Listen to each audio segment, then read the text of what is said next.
moom moo jiite mouvement démocratique pour le développement intégral du Sénégal bu 8h incha allah ñu dellu si ci ñaareelu pàcc bi à tout à l'heure.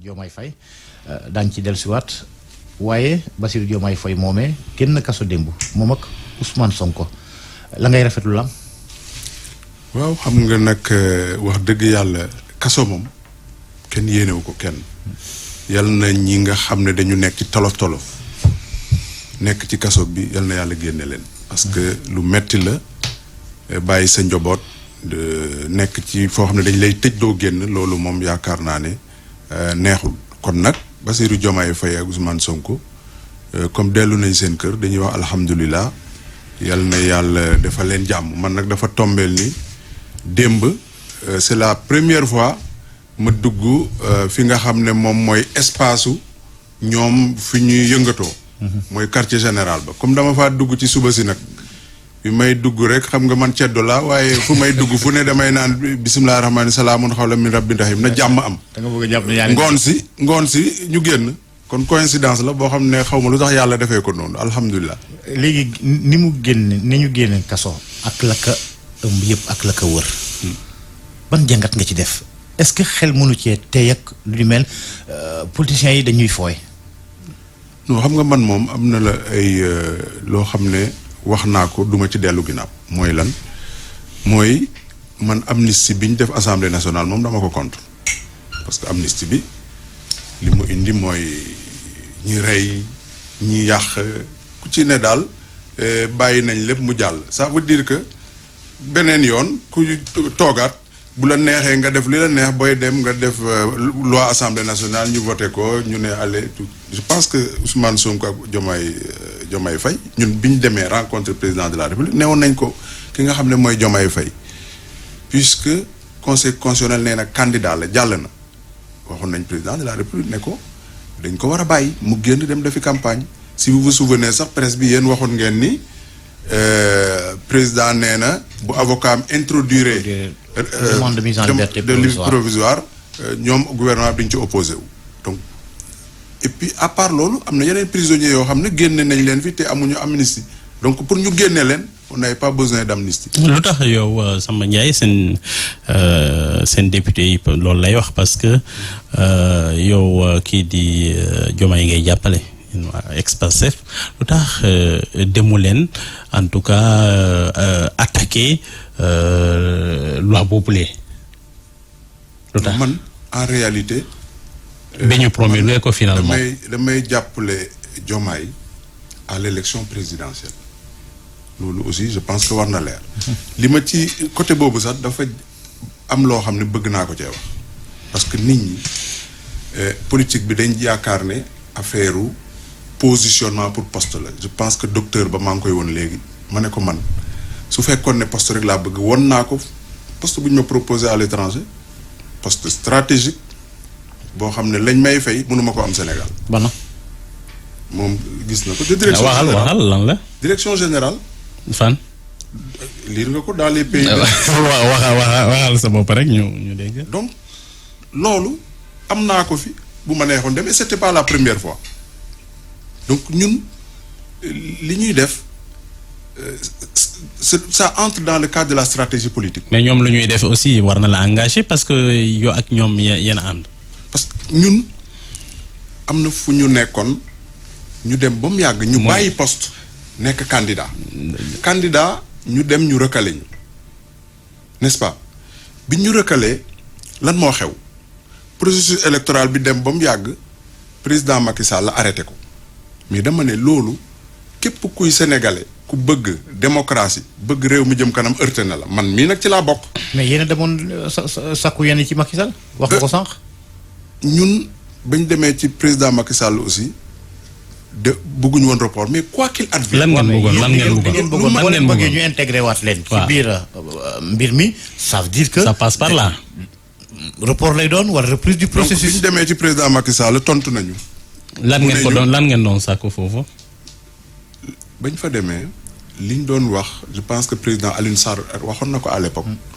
mooy ni bu fekkee ne il y a possibilité que en 48 heures ñi nga xam ne dañ leen spolier ñu jël leen xoolaat seen dossier parce que nga indi sa clé rek ñu ne la sa clé baaxul ñu rejeté ko c'était ça la question mais le plus important xam nga lan moo ci am solo docteur Ba mooy réponse bi c'était clair et net par note signé par le chargé de communication de la présidence de la République mooy ni ñun les recours les décisions du conseil constitutionnel ne sont pas susceptibles de recours maanaam décision conseil constitutionnel kenn mënatu ca ñëwaat élection présidentielle le 25 février loolu lañ fa jëlee ay fan tegu ñu gis ab revirement mais justement man par exemple damay joxe rek li nga xam ne loolu laa xam ba ñuy teg lettre bi ne dañ koy signer muy dem ci président de la République man dama ne attention maa ngi signer lettre bi mais je suis contre tout report donc ñun daf ci am ñoo xam ne ils étaient foncièrement contre le report xëy na nag am na ñoo xam ne pour du ñàkk mais ku nekk sa bopp nga xam. mais yow signé nga kon war na la engagé. man témoins yi nga xam ne fekkee nañ loolu ba ñuy def réunion nee nañ sax Samba Ndiaye moom de il a toujours été contre le report mais comme ni ma wax ñun on n'a jamais demandé le report et même si ça avait été demandé le président a dit ñett par la suite il y a eu un revirement wax naa leen ne revirement boobu nag moom ma heurté Sénégalais yi rek. man aussi daf ma heurté donc en définitive lan la ñu indil ñu dem ñun itam ñu ne donc il faut faire face. Faire face c'est quoi comme processus bi nag chaque jour ñu naan dinañ ko reprendre duñ ko reprendre man ma jàpp ne tey bi ma wooyee sama comité directeur 45 personnes ñu toog waxtaan ñun ñu jàpp ne la meilleure solution mooy ñu dem jàppale ji Diomaye ñu def benn tour élection présidentielle bi comme ça ñu jàll ci lan ngeen gis ci Diomaye ba mu tax ni nga jàpp ni moom kooku mën na nekk sa candidat mooy li ma wax rek c'est-à-dire que fi ñu toll nii dañu nekk ci situation boo xam ne xol yi kenn neexul parce que nag ñun bañ juddoo ba léegi c'est la première fois ngay dem élection présidentielle boo xam ne doo xam sax ndax di ngeen ko def. bu moment bii may wax ak yow tey nit ñaa ngi naan élection bi dina am wala du am.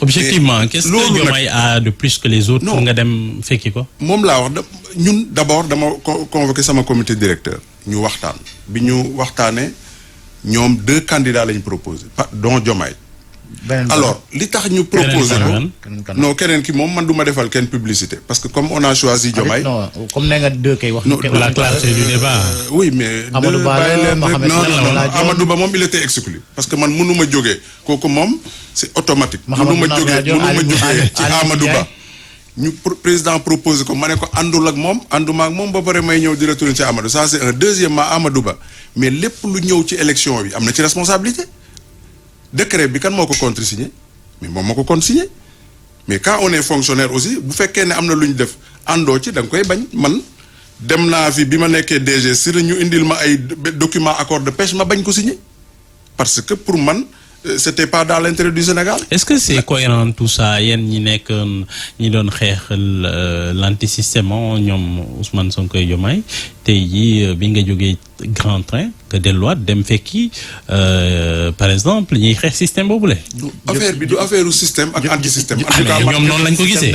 antisystème. non du problème xam nga problème mu lan la tey problème bi mooy il faut man de li ma gëm mooy il faut tout faire.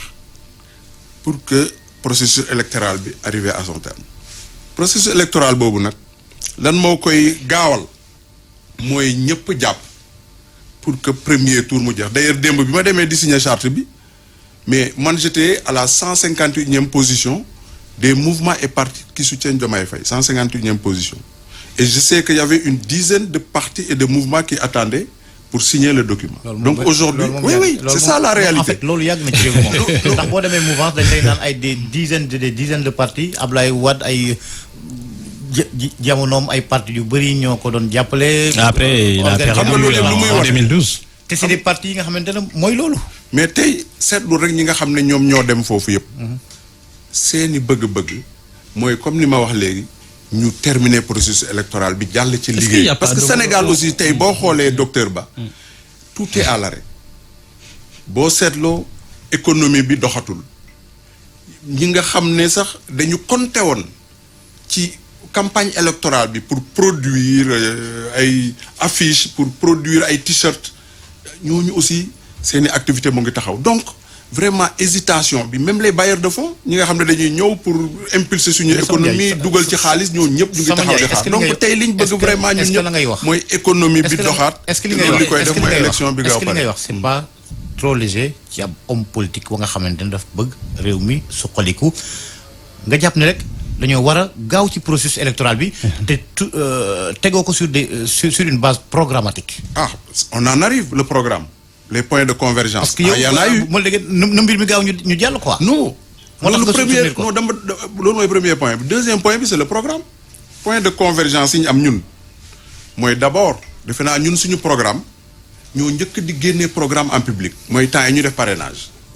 premier point de convergence bu ñu am mooy au niveau de l'investissement ñun M10 liggéey Sénégal ci jàmm on avait prévu de faire de la poste la banque de l'habitat rural ça c'est le nom mais le fonds boo xoolee journal yërmande bi ñu doon créer le fonds c'était que banque boobu moo waroon permettre ñuy def ay investissement dans le domaine de l'aménagement du territoire ñoom Diomaye président il y a la poste qui à partir de son réseau national dañ ko war a transformer en banque postale c'est vrai que ñoom à côté ils ont une banque publique d'investissement mais ñun suñu programme c'était une seule banque premièrement deuxièmement dans le domaine de l'agriculture dans le domaine de l'agriculture déjà ñu ngi woon ci mbirum banque ak poste finance non c'est-à-dire le système n'est pas encore ils ont poste finance mais c'est pas en réalité encore une banque deuxième point sur l'agriculture tout le monde sait que ñun dans notre programme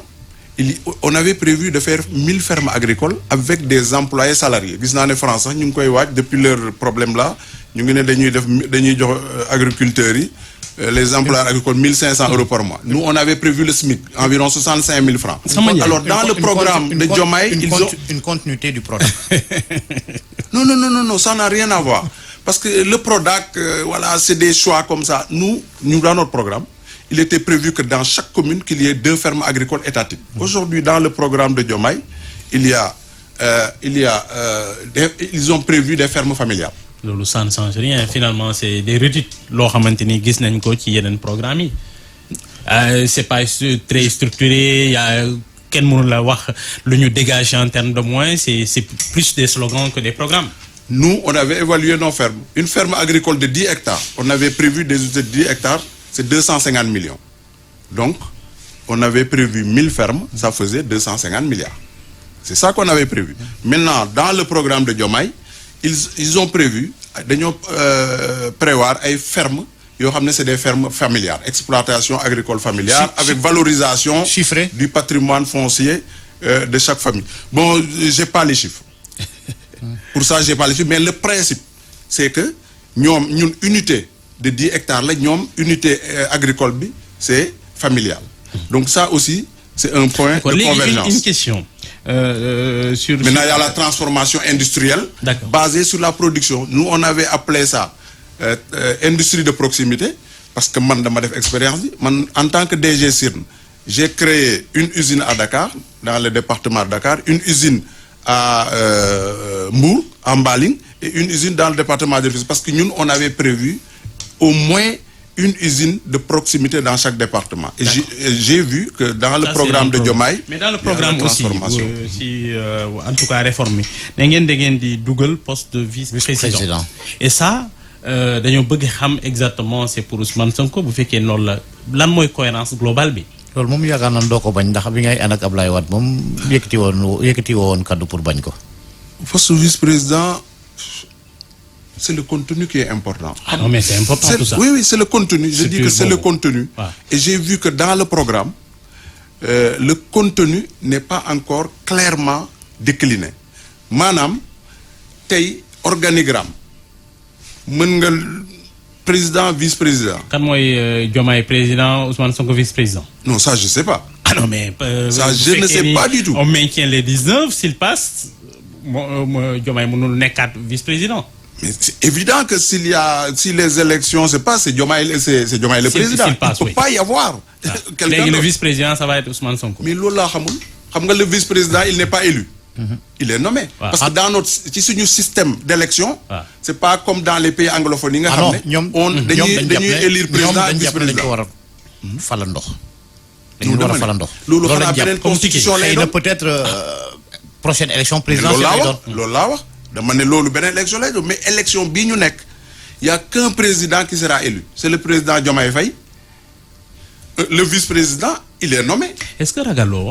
objectivement Ousmane Sonko ak stature bu mu am dayoo bi mu am ci parti di dem ci réew mi est-ce que ragaloo mu nekk Ousmane kii Bassirou Diomaye nekk genre wu président boo xamante ni day nekk nii rek légitimité bu gën a am doole bi Ousmane Sonko yor ko. mu indi fii crise loo xamante ni daanaka kenn mënu ko gérer. exactement en tout cas bu ñu ko defee dañuy trahir sénégalais yi parce que sénégalais yi kan mooy candidat Bassirou Diomaye Faye bu fekkee moom lañ élire au premier tour comme on le souhaite parce que ñun dañoo bëgg ñu jàll ci leneen. nee nañ mooy Sonkoy moom.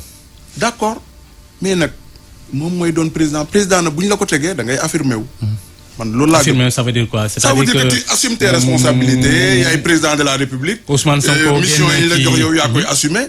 maintenant man du ma dugg ci seen biir jaxase li am solo mooy bu fekkee ne Ousmane Sonko dafay nekk ci wetam di ko conseiller di ko jox ay idées di bokk ci ñi nga xam ne dañuy étudier ni réew mi doxee di ko jox muy njëriñu réew mi mais amul problème. parce que réew mi aussi loolu indi crise ci réew mi encore. non dama ne dara.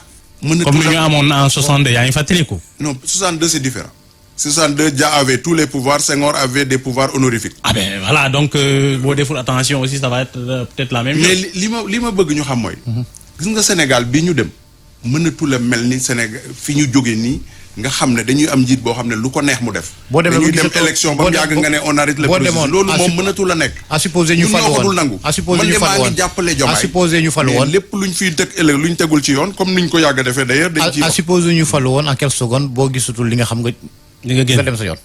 mais c'est évident mais man ñëw na Karim Wade ministre de la terre du ciel xaw ma lan yéen waa observateur Pape Samba Ndour moo ma interrogé parce que j'étais contre la dévolution monarchique du pouvoir mu ne di ma laaj parce que Karim Wade daf ne woon dañ may dàq sirna ma ne leen mais prenez votre poste mais moi je suis contre la dévolution monarchique du pouvoir loolu sénégalais yëpp xam nañ ko ñun on a des positions de principe moo tax ma nekk candidat gis nga su fekkoon ne dañoo bëgg responsabilité rek mais ñu def ni gars yi def. gars yi seen poste ñi ma fa bàyyi. mais man dama am ay idées.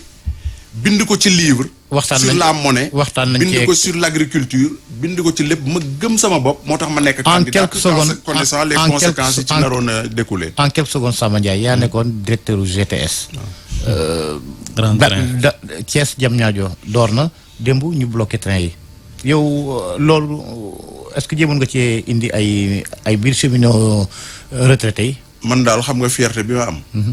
mooy ba ma jaaree Sirnu def naa fa ay unités yoo xam ne Diomaye Faye bu ñu ko indee dina créer emploi parce que j'ai créé des unités de transport naval ay bateau de 11 places 17 places 24 places yoo xam ne dañ koy yóbbu île Casamance île du Saloum nit ñi mën di ci liggéey ça crée des milliers d'emplois. Les trains damaa ñëw fekk autorail taxaw plusieurs années ma ne je vais remettre les trains sur les rails. j'ai remis les trains sur les rails. ba tey tax na train bi di daw jóge naa fa ñi ci des nag nañ régler problème ci ab événement religieux rek nag ndax moom train bi demagul ba Tambacounda. waaw mais booba train yi raay yi dañ ko daggoon man maa def combat ba ñu defaraat raay yi mu ne combat ba nga xam ne defaraat naa train yooyu ngeen gis muy daw mooy train yi nga xam ne man maa ko defar mu dem Touba dem Tivaouane vous avez raison. train yooyu man bu fekkoon ne maa fa nekk ba léegi sax yegg na Tamba bu yàgg. jërëjëf Samba Ndiaye njiital parti bi di mouvement démocratique pour le développement intégral du Sénégal jërëjëf Mouhamed Ali Mba mi mu àndaloon ci waxtaan wi gërëm ak ziar soxna Naata Mbaye ak ñamu àndal ca TFM ñu yendook jàmm. merci beaucoup Georges Déthié Diop Mouhamed Ali Mouba ak seen gan Samba Ndiaye di leen ñaanal bonne journée ak programme rajo Futur Média ci kanam tuuti dina ñaan ak Abdoulaye Ly moom ñu gën koo xam ci le berger high tech nekk expert ak consultant en informatique ñu nar a tax